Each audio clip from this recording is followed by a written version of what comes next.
Ride, boldly ride. Hello, everybody out there that's a Westerns fan or a newbie that's coming into the hobby. And what a joyous, wonderful, thrilling, educational, what a great hobby it is, Westerns. I'm talking about Western film and even literature, comic books and novels.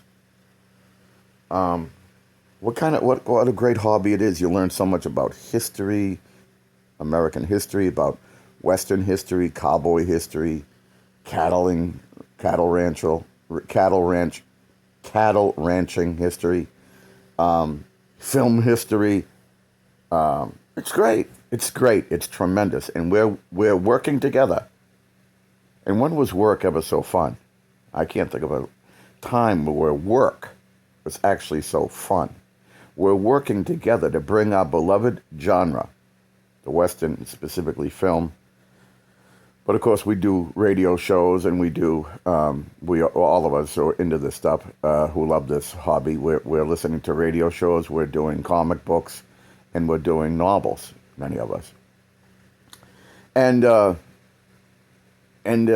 they all all the people that worked in the area, they all dabbled in other areas. They wrote screenplays and radio scripts and comic books and novels. So I want to help you today. Ride, boldly ride is what I started off by saying. It's the song El Dorado. Those are the words from the song El Dorado. The song title, the movie title. The movie with John Wayne and Robert Mitchum among the top two cast in the film. Now, it's one of my favorites. Of course, John Wayne movies, I mean, you'd have to... Look, I don't think I've ever seen a bad John Wayne movie because of... And even his early one-loopers, what they call the shorts. The one reels that are an hour. I love the actor. He makes it. He is exquisite in his art, in performing his art form, and he worked with the best. But I want to talk about something that you can't deny the elephant in the room. Now, this is what this post is to help you, and the best way it can help you is to not deny the elephant in the room. If you're going to help somebody, you got to admit a few things, so that you can build credibility with people so that they'll listen to you. I need you to listen to me because I have a plan to make more fans and to get the genre back to where it needs to be. We need to see Westerns on TV, family quality entertainment. We need to see a resurgence in the Western genre. It's the only one that's native to America. Is that genre? Is the American Western. So it's ours exclusively in the United States, and we need to do a good job of bringing it back. We have to be smart. We have to be creative in things. So what I'm doing now is I'm addressing the weakness that we have, or the weaknesses, however you want to put it. I had an uncle, and every hobby and every enjoyable hobby, every great hobby has its obstacles, its weaknesses, maybe. I had an uncle that used to love to make models. He was great.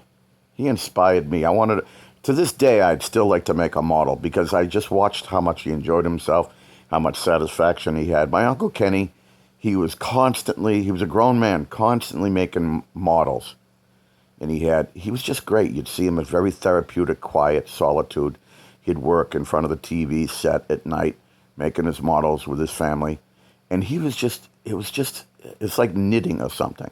It was just very therapeutic, it looked like, for him. And he really enjoyed himself. But you know what? It had its problems, too, its weaknesses. On one particular day, it came out big time. He stabbed himself with the X-Acto knife. he sneezed and he had the thing in his hand and he jabbed himself in his leg. My father, who loved him, they were like brothers, came downstairs and he's like, I got to go to the hospital. My knuckle-headed brother-in-law just sneezed with the X-Acto knife in his hand, and he needed several stitches. Making models has its, like any hobby, it has its things that you got to look out for. You got to, you want to make it more enjoyable. Then put the X-Acto knife down when you're sneezing. That was the lesson he learned that day. Westerns, our hobby, has a few things like that. In order to make it more enjoyable, you got to address some of the areas where things might go a little awry and kind of, not make it so much as enjoyable as it is, a hard thing to get through. We don't want a hard thing when we're doing our hobbies, do we? We want to address those things so that it becomes more enjoyable. Here's the problem with Westerns. Okay, I'm going to kind of go quickly here. El Dorado was a good example. That's why I started it off with, Ride Boldly Ride, a great come on to the movie. I believe, I'm not sure, I think it might have been Howard Hawks, the director and the producer of this one, but I'm not sure. I have to look again. But, I mean, it's just great. They did a lot of movies where it's like a picture book, and they show, like, illustrations and stuff as the theme and the song is playing. It just gets you like, makes you feel like a kid again. Like you're looking at a picture book, and it gets you excited and you see the names coming up and some of the big names on there. El Dorado was chock filled with big actors that really know their craft. But, and here's one of the problems you see. I'm going to talk about several problems that you need to address so that you can enjoy hobby more. The first one is that not all actors are the same. How they got there and how they got cast in the role, don't ask me. I don't know if there was a casting couch going on somewhere, but you'll see a lot of times the secondary actors. In Westerns, the secondary actors will be like a sidekick or a woman, like a love interest. And they do a good job of casting the main characters. But once in a while, you'll see a secondary character. And you got to wonder, especially with these women sometimes they put up there, whether or not there was a casting couch. You know what I'm saying? And that they gave them the role because of that. Because in El Dorado, and it's not the first time I've seen this, the woman cannot act, in my wife's opinion and my opinion. You got to watch out for this type of stuff. Now, why? Because there is a principle in every kind of fiction, especially in film, that if you take the, I guess what you call is the viewer, out of the picture, out of the story, then it's less enjoyable for them. And so directors really need to pay attention on what's believable and what's not. It goes with literature as well. I'm a writer, and I've learned a long time ago from one of my writing teachers that you have to be at least consistent. You can be wild, like if you're writing science fiction. You can have a monster that, devours New York City. But you want to make sure that if the monster is going to be destroying New York City, the people that are viewing or reading, they will go along with that because they're enjoying it. That's part of the fantasy. What they won't go along with, though, is a monster that eats New York City and, let's say, speaks French. That kind of weird stuff. You got to watch that line. You can't cross it, because if you cross that line, and what is the line? The line that makes people go, that's a little hokey. That's not necessary. Why did they do that? What's the reason behind that? You don't want to take people out of the believability. You say, well, it's not believable that there's a monster that eats New York City. No, that would be believable because the people have signed on for it. They want a fantasy. They're going to immerse themselves. They'll go along with that, but they won't go along with a monster that eats New York City, and then you tell some other storyline where the thing refuses to speak anything but French. Because it makes the people that are watching this show or reading the novel go, well, why would the writer do that? The minute you get people questioning the writers and the believability of it, they're out of the story. They're thinking about something else. You lose the audience. So you have to stick within those lines, those strict lines of convention. Bad acting can pull you right out of a story. And bad directing. This woman, I blame the director. He should have whacked her upside the head and said, stop that. Stop that. You're ruining my art form. First of all, the woman in the beginning scenes, and I'm probably doing myself a disservice by highlighting it now, but you're going to see it anyway, so you might as well address the elephant in the room. The woman, the bit actor, the second tier actor, woman, love interest, she just can't act. She cannot act. She's very attractive, but she cannot act. And she has this fit of laughter, which is so fake and phony. I would have fired her on the spot if she couldn't get it right. And then there's another place where she puts her hand on her hip, like posing, and then walking around with her hand on her hip, like jutted out. No one walks around like that. She's a terrible, terrible actress. And if I had been directing or producing the thing, I would have gotten her gone unless she could conform. If she could act, I'd get it out of her. So I hold the director, or I'd get rid of her. If I was the director or the producer, I would have fired her because she's ruining the product. John Wayne doesn't. Robert Mitchum doesn't. James Caan, you remember him from the movie Elf. He's a young man in this movie. He's a great actor. But she ruins the scenes. Now, that's one thing to look out for. Don't let the actors' performances ruin your hobby for that day. Don't let them do it. Note it and then try to re-immerse yourself in there real quickly. Just forget about it. Just, put up with it. And you'll be glad I told you that. But yeah, bad acting and bad directing will pull you out. Don't let them keep you out of the story. Get back into it.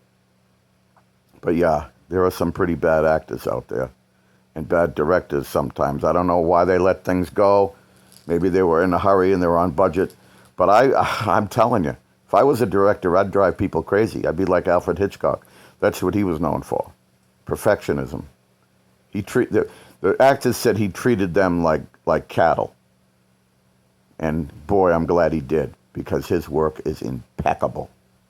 Impeccable down to every detail, Alfred Hitchcock. Howard Hawks is also, but again, we don't know what's going on here. If it's Howard Hawks, I think it's Howard Hawks. You got to wonder, what was he sleeping with a woman and he couldn't correct her on screen? Tell her to knock it off? I don't understand it. Here's a great director letting this stuff slide. So I'm acknowledging that. Don't let it throw you. Don't let it be the X-Acto knife that ruins your day. Okay?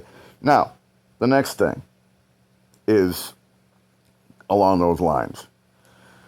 When you're watching anything or reading, when you're involved in fiction, in order to make it enjoyable, you have to kind of become like a kid. You got to suspend disbelief and pretend that it's real. Just pretend that you're like a fly on the wall and this scene is really happening. And I know it's harder when you get bad acting and bad dialogue and stuff, but you can do it. So in order to make your fiction more enjoyable, do what you're supposed to do. Belly up to the bar and bring what you're supposed to bring to the game. Suspend your disbelief. Have fun. Be like a kid. Pretend that what you're looking at is all real, and you'll have a great time. Don't try to figure out where the story's going. Try not to, when you see another actor that you recognize from another movie or from a TV series, try not to let that throw you. You can always think about that later on. Scribble it on a piece of paper or something. You can look it up later. Don't whip out your cell phone and start looking up and, looking at statistics. How old was he when he made this movie? How many other movies did he make with John Wayne? When you watch El Dorado, you're going to see some stuff that's going to maybe pull you out of the story for a minute. And you're going to want to look on your cell phone because you're going to see Johnny Crawford. He played Mark from Mark McCain on The Rifleman. You can research it later. Write it down. Keep a pad next to you. And then just jot down stuff. Don't come out of the story. Keep yourself in the story. After all, you're in this for fun, right? You're in this to relieve some stress, right? Forget about your cares and your worries and have a nice time. So approach it with a brain. Know that you're going to see people on the screen that you're going to recognize, and it's going to trigger you to do something. Don't pick up your cell phone. Shut your telephone off. Darken the room. Get some popcorn, whatever it is, and commit yourself to that time.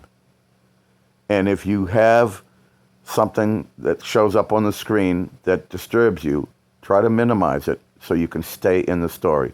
Whether it be bad acting, whether it be bad dialogue, whether it be bad directing, or whether it be some face that you recognize and you feel like you got to look it up right now. Just don't. Don't. Be like a kid. Pretend also. Pretending is something we never lose the ability to be able to do. As we get older, we get repulsed by it because we're adults, We're not supposed to pretend.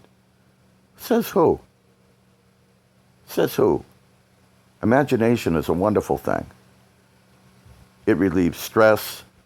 It brings on other ideas so we can become creative. I have an adult brother, and he used to come home from school. I'm not from school, from work. And he'd go in the pool that he had for him and his kids and his wife and everything. And every day he'd take a swim in the summertime to relax and stuff. And he'd be all by himself in the pool.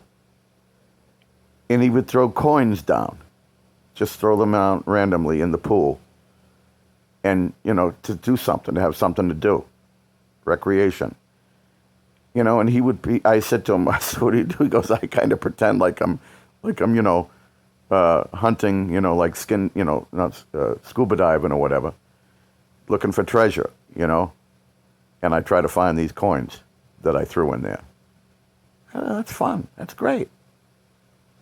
Who says you can't be a kid again? Immature? Really? Okay, fine. It's immature. I don't think so. That's a negative spin on it. Is it immature or is it being human? Is it desiring to have fun and use your imagination? I think it's the latter.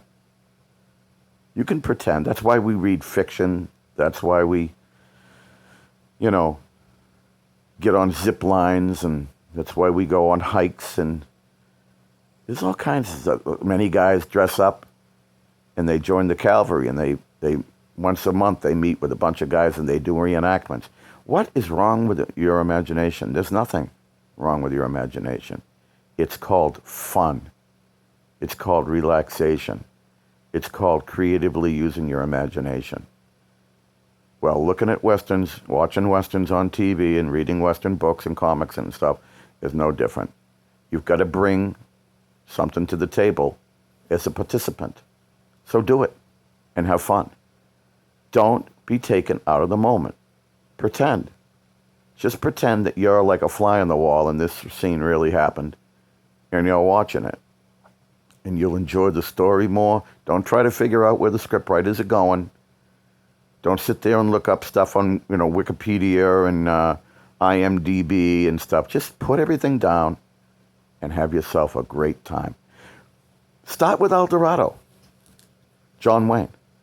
It's a great one to start with. There's so many I can and share Become part of the American Cowboy Movie Club. No, there's no "the" on the front of it. I do that myself. I mess up. It's not the American Cowboy Movie Club. It's American Cowboy Movie Club. There's no "the" in front of it. And be a member. And, tell us what movies we should be watching and why you enjoyed them. God bless you. We need you. Come join us. We've got to ride out into the sunset and bring our American Western film genre back. We're a posse. It's riding off into the sunset. We got to go get it back and bring it home. Take care. Enjoy. Become a member today if you're not already. And reach out to your communities and let's make some new fans. Let's get those kids going on this stuff. I'll get back with another comment sometime soon. I'll be going full-fledged pretty soon. I'm just getting my life together. It's been tough. We had to move. I had to retire.